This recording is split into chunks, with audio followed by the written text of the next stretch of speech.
ಕಡಿಮೆ ಸಿಬಿಲ್ ಸ್ಕೋರ್ ನಿಂದ ಸಾಲ ಕ್ರೆಡಿಟ್ ಕಾರ್ಡ್ ಅಪ್ಲಿಕೇಶನ್ ರಿಜೆಕ್ಟ್ ಆಗ್ತಾ ಇದೆಯಾ? ಇನ್ನು ಮುಂದೆ ಆಗಲ್ಲ.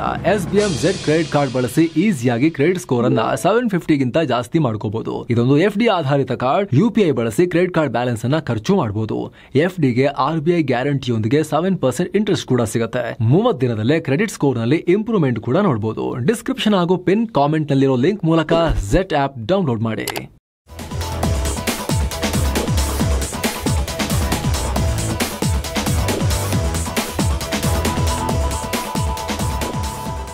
ಹಾಯ್ ಫ್ರೆಂಡ್ಸ್, ಇದು mastmaga.com ನ ಇಂಟರ್ನ್ಯಾಷನಲ್ ಬುಲೆಟಿನ್ ಸುತ್ತು ಜಗತ್ತು. ನಾನು ಅಮರ್ ಪ್ರಸಾದ್. ಜಾಗತಿಕ ರಾಜಕೀಯವನ್ನ, ಜಾಗತಿಕ ಡಿಪ್ಲೊಮಸಿಯನ್ನ ನೀವ್ ಯಾವ ಸೀಮೆ ಡಿಪ್ಲೊಮಸಿ, ನಾನು ಮುಂದೆ ನಿಮ್ದೆಲ್ಲ ನಡೆಯಲ್ಲ ಅಂತ ಹೇಳಿ ಬೇಕಾಬಿಟ್ಟಿಯಾಗಿ ನಡೆಸ್ಕೊಳ್ತಾ ಇರೋ ಟ್ರಂಪ್, ಈ ಎಲ್ಲ ಜಾಗತಿಕ ಸಿಸ್ಟಮ್, ಒಂದು ವ್ಯವಸ್ಥೆ ಏನಿತ್ತು ಎಲ್ಲವನ್ನ ಬೆಲ್ಲಿ ಡ್ಯಾನ್ಸ್ ಮಾಡಿಸಿ ಕುಣಿಸ್ತಾ ಇರೋ ಟ್ರಂಪ್ ಈಗ ದಿಗ್ಭ್ರಮೆಗೊಳಿಸೋ ಮತ್ತೊಂದು ಹೆಜ್ಜೆ ಇಡ್ತಾ ಇದ್ದಾರೆ. ಇರಾನ್ ಮೇಲೆ ದಾಳಿ ಮಾಡೋದು ನೋಡಿದ್ರಲ್ಲ, ಉಸಿರು ಬಿಟ್ರೆ ಮತ್ತೆ ದಾಳಿ ಮಾಡ್ತೀನಿ ಅಂತ ಧಮಕಿ ಹಾಕಿದ್ದು ಕೂಡ ನೋಡಿದ್ರಲ್ಲ. ಆದರೆ ಈಗ ಅದೇ ಇರಾನ್ಗೆ ದುಡ್ಡಿನ ಹೊಳೆ ಹರಿಸೋಕೆ ಟ್ರಂಪ್ ಪ್ಲಾನ್ ಮಾಡ್ತಿದ್ದಾರೆ. ನೀವು ನೋಡ್ತಾ ಇದ್ದೀರಿ ರಿಪೋರ್ಟ್ ಅನ್ನ. ಭರ್ತಿ $30 ಬಿಲಿಯನ್ ದುಡ್ಡನ್ನ ಇರಾನ್ಗೆ ಹೆಲ್ಪ್ ಮಾಡೋಕೆ, ಅದು ಕೂಡ ಇರಾನ್ ನ್ಯೂಕ್ಲಿಯರ್ ಪ್ರೋಗ್ರಾಮ್ಗೆ ಹೆಲ್ಪ್ ಮಾಡೋಕೆ ಟ್ರಂಪ್ ಮುಂದಾಗಿದ್ದಾರೆ. ಈ ಬಗ್ಗೆ ಅಮೆರಿಕನ್ ಮೀಡಿಯಾಗಳೇ ರಿಪೋರ್ಟ್ ಮಾಡ್ತಿವೆ. ಟ್ರಂಪ್ ಸರ್ಕಾರ ಸೀಕ್ರೆಟ್ ಆಗಿ $30 ಬಿಲಿಯನ್ ಅಂದ್ರೆ $2.5 ಲಕ್ಷ ಕೋಟಿ ವೆಚ್ಚದ ಇರಾನ್ಗೆ ಹೆಲ್ಪ್ ಮಾಡೋ ಪ್ರೋಗ್ರಾಮ್ ತಯಾರಿಸ್ತಾ ಇದೆ. ಅದು ಯಾವುದು? ಅಣು ಉದ್ದೇಶಕ್ಕೆ, ಸ್ಫೋಟಕ ಮಾಡೋಕ್ಕಲ್ಲ, ಇರಾನ್ನ ನಾಗರಿಕ ಪರಮಾಣು ಯೋಜನೆಗಳಿಗಾಗಿ ಕರೆಂಟ್ ಮಾಡ್ಕೊಳ್ಳೋಕೆ ಹೆಲ್ಪ್ ಮಾಡೋಕ್ಕೆ ಟ್ರಂಪ್ ಮುಂದಾಗಿದ್ದಾರೆ ಅಂತ. ಅಲ್ಲದೆ ಇರಾನ್ ಮೇಲೆ ಅಮೆರಿಕ ಈ ಹಿಂದೆ ಹೇರಿರೋ ಸ್ಯಾಂಕ್ಷನ್ಸ್ ಅನ್ನ ಸಡಿಲ ಮಾಡೋಕ್ಕೂ ಕೂಡ ತಯಾರಿ ನಡೆಸ್ತಾ ಇದ್ದಾರೆ ಅಂತ. ಜೊತೆಗೆ ಫ್ರೀಸ್ ಮಾಡಿಟ್ಟಿದ್ರು ಇರಾನ್ದು ಆಸ್ತಿ ಎಲ್ಲ. ಒಟ್ಟು $6 ಬಿಲಿಯನ್ ಫಂಡ್ ಕೂಡ ಫ್ರೀಸ್ ಆಗಿತ್ತು. ಅದನ್ನು ತಗೊಳ್ಳಿ, ನಿಮ್ಮ ದುಡ್ಡು ನಿಮಗೆ ಅಂಥೇಳಿ ಟ್ರಂಪ್ ಕೊಡೋಕ್ಕೂ ಪ್ಲಾನ್ ಹಾಕೊಂಡಿದ್ದಾರೆ ಅಂತ.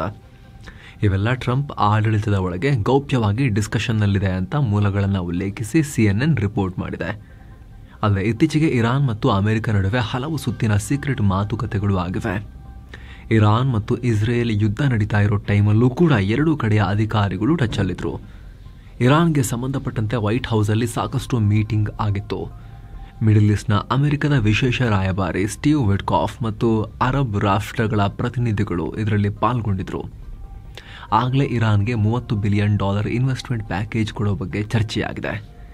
ಇದರಲ್ಲಿ ಯಾರು ದುಡ್ಡು ಕೊಡ್ತಾರೆ ಇನ್ನೂ ಕೂಡ ಫೈನಲ್ ಆಗಿಲ್ಲ. ಆದರೆ ಒಂದಷ್ಟು ಹಣವನ್ನು ಅರಬ್ ರಾಷ್ಟ್ರಗಳು, ಇನ್ನೊಂದಷ್ಟು ಹಣವನ್ನು ಅಮೆರಿಕ ಕೊಡೋದ್ರ ಬಗ್ಗೆ ಚರ್ಚೆ ಆಗಿದೆ ಅಂತ ರಿಪೋರ್ಟ್ ಆಗ್ತಾ ಇದೆ. ಈ ಮೂಲಕ ಇರಾನ್ ವಿಚಾರದಲ್ಲಿ ಟ್ರಂಪ್ ಮತ್ತೆ ಯೂ ಟರ್ನ್ ಹೊಡೆಯೋಕೆ ರೆಡಿಯಾಗಿ ನಿಂತಂಗೆ ಕಾಣಿಸ್ತಾ ಇದೆ. ಯಾಕಂದರೆ ಅಮೆರಿಕ ಇರಾನ್ ಮೇಲೆ ದಾಳಿ ಮಾಡಿ ಇನ್ನೊಂದು ವಾರನೂ ಕಳೆದಿಲ್ಲ. ಅಷ್ಟೇ ಅಲ್ಲ, ಒಂದು ದಿನದ ಹಿಂದೆ ಕೂಡ ಖಾಮೆನೈ ಮತ್ತೆ ಯುದ್ಧದ ಬೆದರಿಕೆ ಹಾಕಿದ್ದಾರೆ ಅಮೆರಿಕಗೆ. ಅಮೆರಿಕ ಕೆನ್ನೆಗೆ ಹೆಂಗೆ ಬಾರಿಸಿ ಕಳಿಸಿದ್ವಿ ಗೊತ್ತಾ ಅಂತ ಹೇಳಿಕೆ ಕೊಟ್ಟಿದ್ದಾರೆ.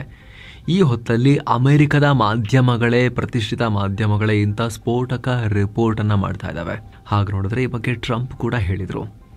ಇರಾನ್ ಮೇಲಿನ ಸ್ಯಾಂಕ್ಷನ್ ತೆಗಿಬೋದು ಅಂತ ಹೇಳಿದರು. ಈಗ $30 ಬಿಲಿಯನ್ ಸಹಾಯದ ಸುದ್ದಿ ಬರ್ತಾ ಇದೆ. ಮತ್ತೊಂದು ಕಡೆ ಇರಾನ್ ಎನ್ರಿಚ್ ಮಾಡಿರೋ, ಸಂಸ್ಕರಿಸಿರೋ ಯುರೇನಿಯಂ ಬಗ್ಗೆ ಅಪ್ಡೇಟ್ ಬರ್ತಾ ಇದೆ. ಅಮೆರಿಕ ಅಲ್ಲಿನ ನ್ಯೂಕ್ಲಿಯರ್ ಫೆಸಿಲಿಟಿಗಳ ಮೇಲೆ ದಾಳಿ ಮಾಡಿದ ನಂತರ ಕೂಡ ಎನ್ರಿಚ್ ಮಾಡಲಾಗಿದ್ದ, ಸಂಸ್ಕರಿಸಲಾಗಿದ್ದ ಯುರೇನಿಯಂ ಹಾಗೆ ಉಳ್ಕೊಂಡಿದೆ ಅಂತ ಫಿನಾನ್ಷಿಯಲ್ ಟೈಮ್ಸ್ ರಿಪೋರ್ಟ್ ಮಾಡಿದೆ. ಯುರೋಪಿಯನ್ ರಾಷ್ಟ್ರಗಳೊಂದಿಗೆ ಶೇರ್ ಮಾಡಲಾದ ಇಂಟೆಲಿಜೆನ್ಸ್ ಮಾಹಿತಿ ಉಲ್ಲೇಖಿಸಿ ಈ ರಿಪೋರ್ಟ್ ಮಾಡಲಾಗಿದ್ದು, ಎನ್ರಿಚ್ ಮಾಡಿ ಆಗಿರೋ 408 kg ಯುರೇನಿಯಂ ದಾಳಿ ನಡೆದ ಜಾಗದಲ್ಲಿ ಇರಲಿಲ್ಲ, ಅದನ್ನು ಬೇರೆ ಸೇಫ್ ಜಾಗಕ್ಕೆ ಮೂವ್ ಮಾಡಿ ಆಗಿತ್ತು ಅಂತ ಹೇಳಲಾಗಿದೆ. ಇನ್ನೊಂದು ಕಡೆ ಇಸ್ರೇಲ್ ರಕ್ಷಣಾ ಸಚಿವ ಇಸ್ರೇಲ್ ಕಾರ್ಡ್ಸ್ ಖಾಮೆನೈ ಹತ್ಯೆ ಮಾಡೋ ಪ್ಲಾನ್ ಬಗ್ಗೆ ಮಾತನಾಡಿದ್ದಾರೆ. ಈ ಯುದ್ಧದಲ್ಲಿ ಖಾಮೆನೈಯನ್ನು ಹತ್ಯೆ ಮಾಡೋ ಪ್ಲಾನ್ ಇತ್ತು. ಅವರು ಎಲ್ಲಿದ್ರು ಅನ್ನೋ ಲೊಕೇಶನ್ ಗೊತ್ತಾಗಿದ್ದಿದ್ರೆ ಹತ್ಯೆ ಮಾಡ್ತಾ ಇದ್ವಿ, ಆದರೆ ಸರಿಯಾದ ಅವಕಾಶ ಸಿಗಲಿಲ್ಲ ಅನ್ನೋ ಹೇಳಿಕೆಯನ್ನು ಕೊಟ್ಟಿದ್ದಾರೆ. ಇನ್ನೊಂದು ಕಡೆ ಅಮೆರಿಕದ ವಿದೇಶಾಂಗ ಸಚಿವ ಮಾರ್ಕೋ ರುಬಿಯೋ ಪಾಕ್ ಪ್ರಧಾನಿ ಶಹಬಾಜ್ ಶರೀಫ್ಗೆ ಕಾಲ್ ಮಾಡಿ ಮಾತನಾಡಿದ್ದಾರೆ. ಇತ್ತೀಚೆಗೆ ಇರಾನ್ ಮೇಲೆ ಅಮೆರಿಕ ದಾಳಿ ಮಾಡಿದ್ದಕ್ಕೆ ಪಾಕಿಸ್ತಾನ ಇದನ್ನ ಖಂಡಿಸ್ತೀವಿ ಅಂತ ಹೇಳಿತ್ತು. ಇದರ ಬಗ್ಗೆ ಮಾರ್ಕೋ ರುಬಿಯೋ ಶಹಬಾಜ್ ಶರೀಫ್ರನ್ನ ತರಾಟೆಗೆ ತಗೊಂಡಿದ್ದಾರೆ. ಇರಾನ್ ಯಾವುದೇ ಕಾರಣಕ್ಕೂ ಅಣ್ವಸ್ತ್ರ ಹೊಂದೋಕೆ ಸಾಧ್ಯನೇ ಇಲ್ಲ ಅಂತ ಹೇಳಿದ್ದಾರೆ. ಅಲ್ಲದೆ ಮಾತುಕತೆ ವೇಳೆ ಶಹಬಾಜ್ ಶರೀಫ್ ಮಿಡಲ್ ಈಸ್ಟ್ನಲ್ಲಿ ಶಾಂತಿ ಮತ್ತು ಸ್ಥಿರತೆಯ ಮರುಸ್ಥಾಪನೆಗೆ ಅಮೆರಿಕಗೆ ಪಾಕಿಸ್ತಾನ ಸಹಕಾರ ಕೊಡೋದನ್ನು ಕಂಟಿನ್ಯೂ ಮಾಡುತ್ತೆ ಅನ್ನೋ ಹೇಳಿಕೆಯನ್ನು ಕೊಟ್ಟಿದ್ದಾರಂತೆ. ಅಂದರೆ ಮೊನ್ನೆ ಅಮೆರಿಕ ದಾಳಿಯನ್ನು ಖಂಡಿಸಿದ್ವಿ ಅಂದಿತ್ತು, ಈಗ ಸಹಕಾರ ಕೊಡ್ತೀವಿ ಅಂತ ಹೇಳಿದ್ದಾರೆ.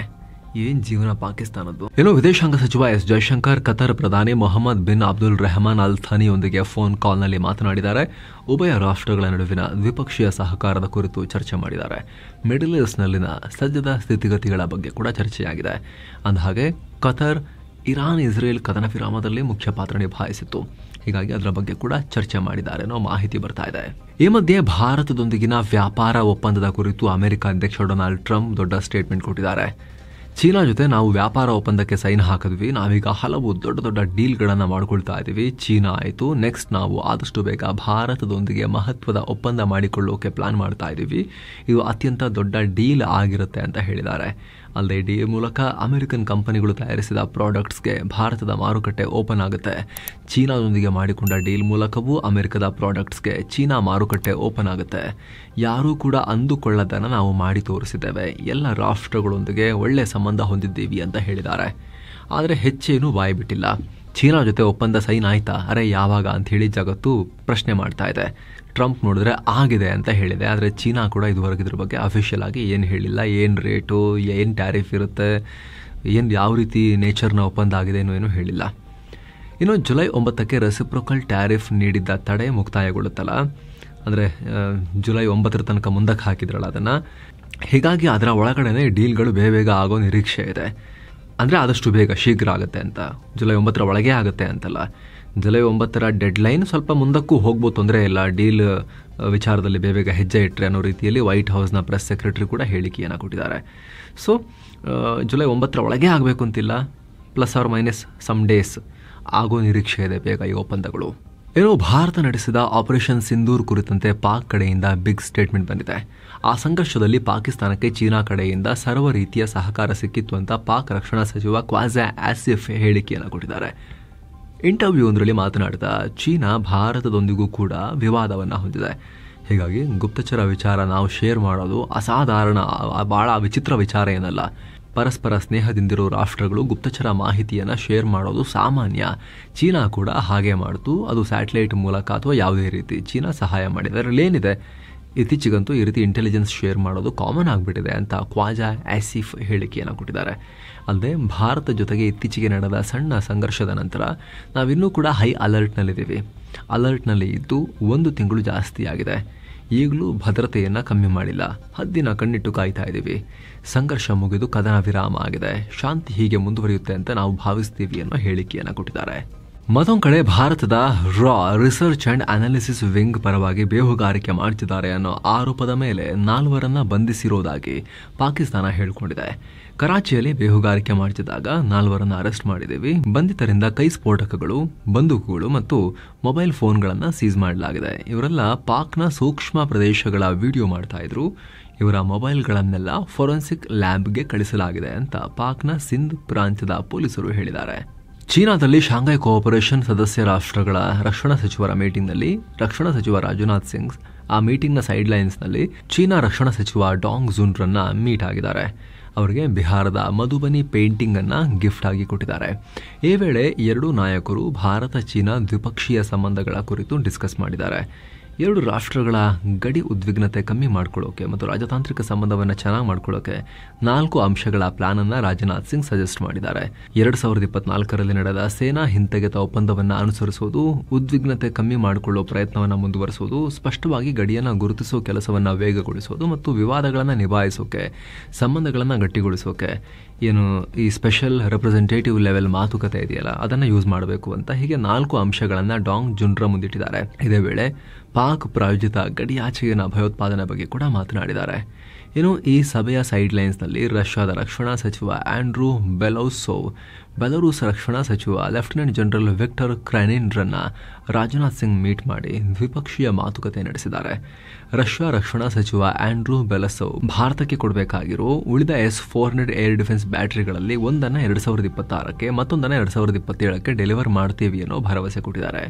ಏನೋ ಜೂನ್ 19ನೇ ತಾರೀಕು ಬಾಂಗ್ಲಾ, ಚೀನಾ ಮತ್ತು ಪಾಕ್ ನಡುವೆ ತ್ರಿಪಕ್ಷೀಯ ಮೀಟಿಂಗ್ ನಡೆದಿತ್ತು. ಇದು ಭಾರತದ ವಿರುದ್ಧ ಭಾರತವನ್ನು ಸುತ್ತುವರೆದು ಕೂಟ ಕಟ್ಟೋಕೆ ಅಂತ ಹೇಳಿ ಟೀಕೆಗಳು ಕೇಳಿಬಂದಿದ್ವು. ಇದನ್ನು ಬಾಂಗ್ಲಾದ ಮಧ್ಯಂತರ ಸರ್ಕಾರ ನಿರಾಕರಿಸಿದೆ. ಭಾರತವನ್ನು ಟಾರ್ಗೆಟ್ ಮಾಡೋಕೆ ನಾವು ಈ ಮೀಟಿಂಗ್ ಮಾಡಿಲ್ಲ, ಯಾವುದೇ ರೀತಿಯ ಮೈತ್ರಿಕೂಟ ರಚಿಸೋಕೆ ಈ ಸಭೆ ನಡೆದಿಲ್ಲ, ಇದೊಂದು ಅಫಿಷಿಯಲ್ ಲೆವೆಲ್ ಮೀಟಿಂಗ್, ಯಾವುದೇ ಪೊಲಿಟಿಕಲ್ ಉದ್ದೇಶ ಹೊಂದಿಲ್ಲ ಅಂತ ಭಾರತಕ್ಕೆ ಒಂದು ರೀತಿ ಸುಮ್ಮನೆ ಕಣ್ಣಿಗೆ ಮಣ್ಣೆರಚೋ ಹೇಳಿಕೆಯನ್ನು ಕೊಟ್ಟಿದ್ದಾರೆ. ಅಮೆರಿಕದಲ್ಲಿ ಜುಲೈ 1ಕ್ಕೆ ಕ್ವಾಡ್ ವಿದೇಶಾಂಗ ಸಚಿವರ ಮೀಟಿಂಗ್ ಇದೆ ಅಂತ ಅಮೆರಿಕದ ಸ್ಟೇಟ್ ಡಿಪಾರ್ಟ್ಮೆಂಟ್ ತಿಳಿಸಿದೆ. ಈ ಸಭೆಯ ಅಧ್ಯಕ್ಷತೆಯನ್ನ ಅಮೆರಿಕದ ವಿದೇಶಾಂಗ ಕಾರ್ಯದರ್ಶಿ ಮಾರ್ಕೋ ರೂಬಿಯೋ ವಹಿಸ್ತಾರೆ. ಭಾರತದ ಪರವಾಗಿ ವಿದೇಶಾಂಗ ಸಚಿವ ಎಸ್ ಜೈಶಂಕರ್ ಪಾಲ್ಗೊಳ್ತಾರೆ. ಜಪಾನ್ ಮತ್ತು ಆಸ್ಟ್ರೇಲಿಯಾ ವಿದೇಶಾಂಗ ಸಚಿವರು ಕೂಡ ಪಾಲ್ಗೊಳ್ತಾರೆ. ಭಯೋತ್ಪಾದನಾ ನಿಗ್ರಹ, ಕಡಲ ಭದ್ರತೆ, ಮಾಹಿತಿ ವಿನಿಮಯ ಸೇರಿದ ಹಾಗೆ ಸಾಕಷ್ಟು ಕ್ಷೇತ್ರಗಳ ಬಗ್ಗೆ ಚರ್ಚೆಯಾಗುತ್ತೆ. ಗಾಜಾದಲ್ಲಿ ಇಸ್ರೇಲ್ನ ದಾಳಿ ಮುಂದುವರೆದಿದೆ. ಈಗ ಹೊಸ ದಾಳಿಯಲ್ಲಿ 71 ಮಂದಿ ಪ್ರಾಣವನ್ನ ಕಳ್ಕೊಂಡಿದ್ದಾರೆ ಅಂತ ಹಮಸ್ ಆಡಳಿತ ಹೇಳಿದೆ. ಜೊತೆಗೆ ಮಕ್ಕಳು ಕೂಡ ಅಪೌಷ್ಟಿಕತೆಯಿಂದ ಪ್ರಾಣ ಕಳ್ಕೊಳ್ತಾ ಇದ್ದಾರೆ. ಇಸ್ರೇಲ್ ಕ್ರೂರವಾಗಿ ವರ್ತಿಸ್ತಾ ಇದೆ ಅಂತ ಹೇಳಿ ಹಮಸ್ ಆರೋಗ್ಯ ಇಲಾಖೆ ಹೇಳಿದೆ. ಗಾಜಾವನ್ನ ಕಂಟ್ರೋಲ್ ಮಾಡ್ತಿರೋ ಹಮಸ್ನ ಆರೋಗ್ಯ ಇಲಾಖೆ. ಆದ್ರೆ ಇಸ್ರೇಲ್ ಈ ಆರೋಪಗಳನ್ನ ತಳ್ಳಿ ಹಾಕಿದ್ದು ಹಮಸ್ ಅಲ್ಲಿ ಮಾನವೀಯ ನೆರವನ್ನ ಕದಿತಾ ಇದ್ದಾರೆ, ಅವರೇ ಎಲ್ಲ ಕದ್ಕೊಂಡು ಹೋಗ್ತಾ ಇದ್ದಾರೆ ಅಂತ ಹೇಳಿ ಪ್ರತಿ ಆರೋಪವನ್ನ ಮಾಡಿದೆ. ಸೊ ಫ್ರೆಂಡ್ಸ್, ಇದಾಗಿತ್ತು ಇವತ್ತಿನ ಜಗತ್ತಿನ ಸುತ್ತಾಟ. ಮತ್ತೆ ಭೇಟಿ ಆಗ್ತಿರೋಣ. ನಮಸ್ತೆ.